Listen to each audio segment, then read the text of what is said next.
going. I think it would be counterintuitive to talk so quickly that I need to sit down. Some people are like, oh my god, can I sit down? And then, okay, I just need to increase the brightness. Brightness.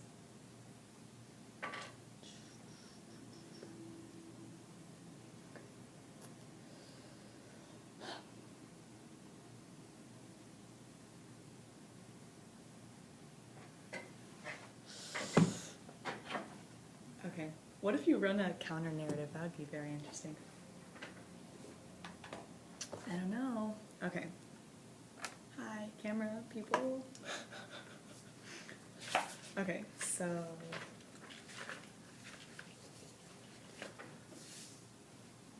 Okay. Judge ready? Opponent ready? Ready?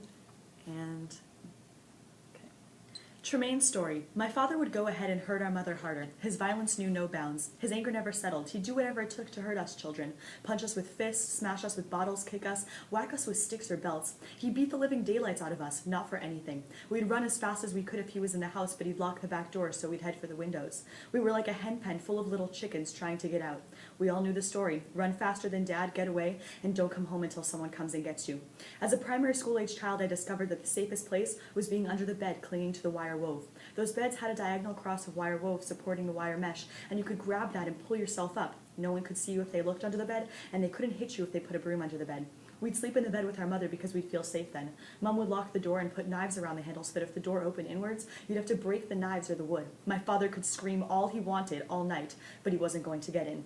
One night he came home from drinking with the neighbors, and my mother said to us, "Don't move, don't say anything, he can't get in."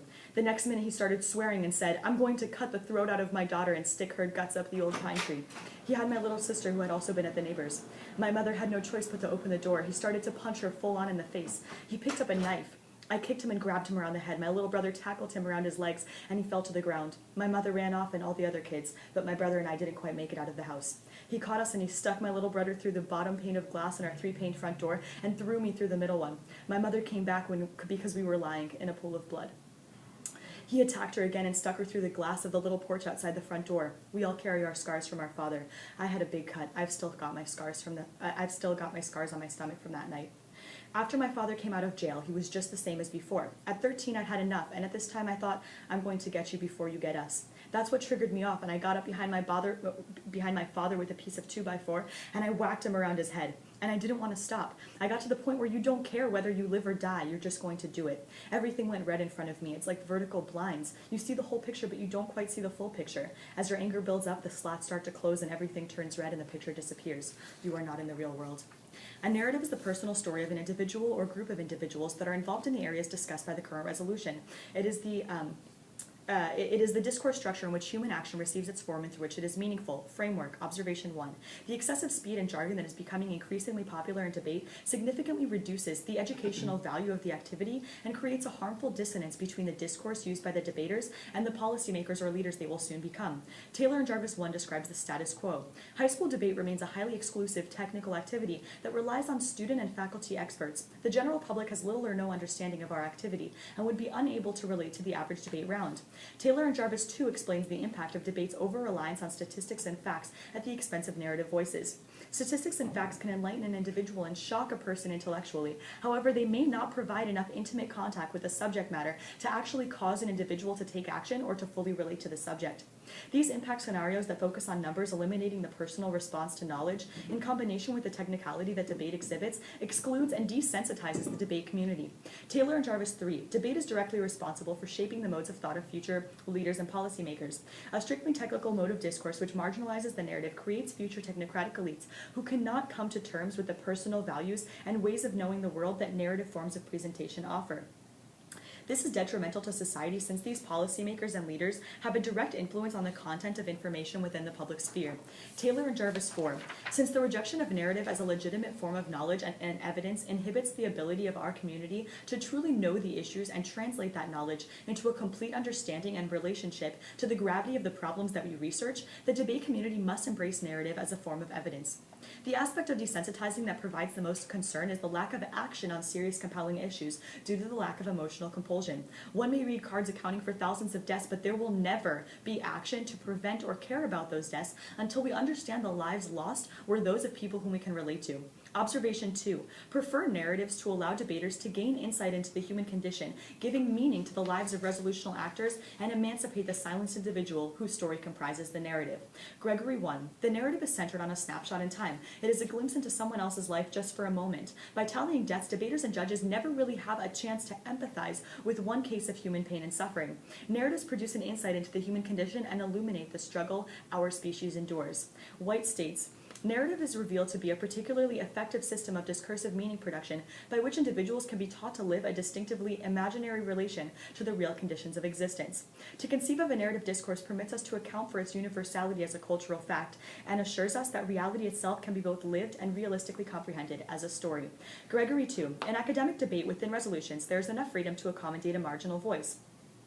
And in finding similarities between the debater and the oppressed narrative of the resolutional actor, the debater finds him or herself transformed. The marginalized voice is given an ear in the form of the narrative, and human action in society gains meaning. The narrative takes on the power to emancipate the silenced individual. Observation 3, the role of the ballot.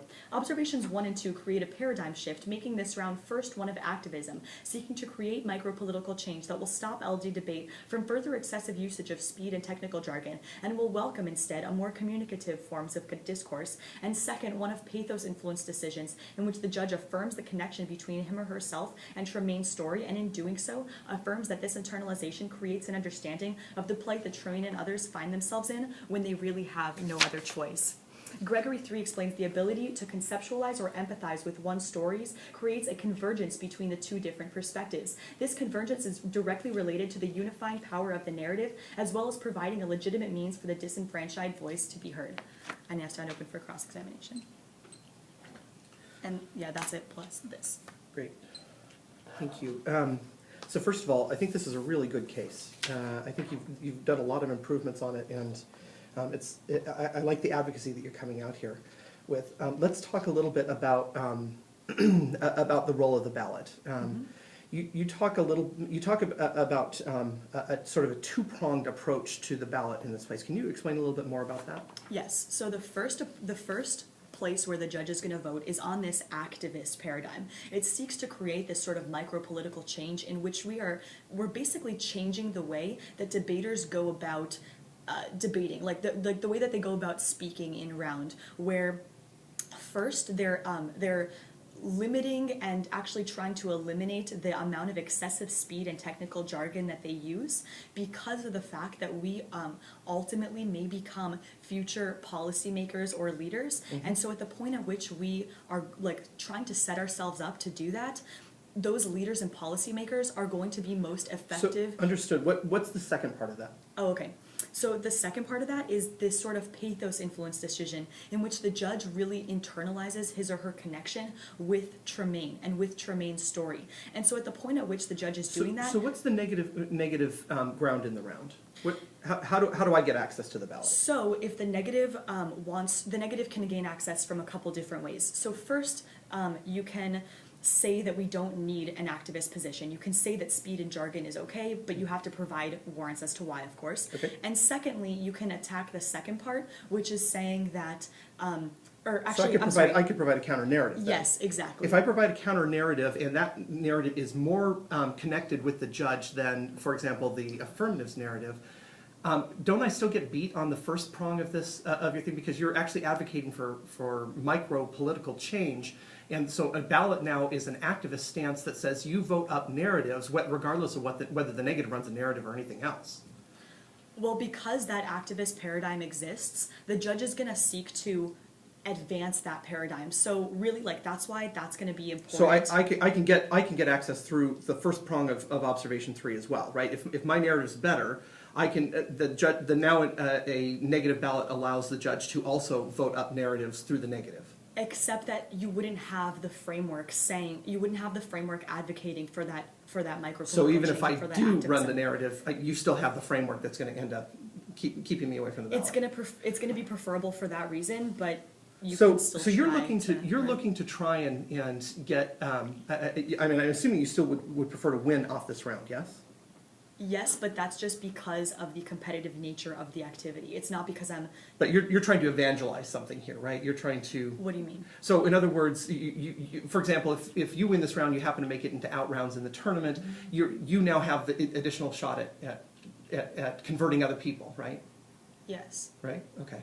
And like, for example, how many other people on your own team run narratives? Do you want to continue even Yeah. though time's up? Go ahead. I'll start my prep. Okay, so how many other people on my team run narratives? Yeah. None. We have one other person that runs an activist position, but I'm the only one who runs narratives. Thanks. No additional prep. I've taken 8 seconds.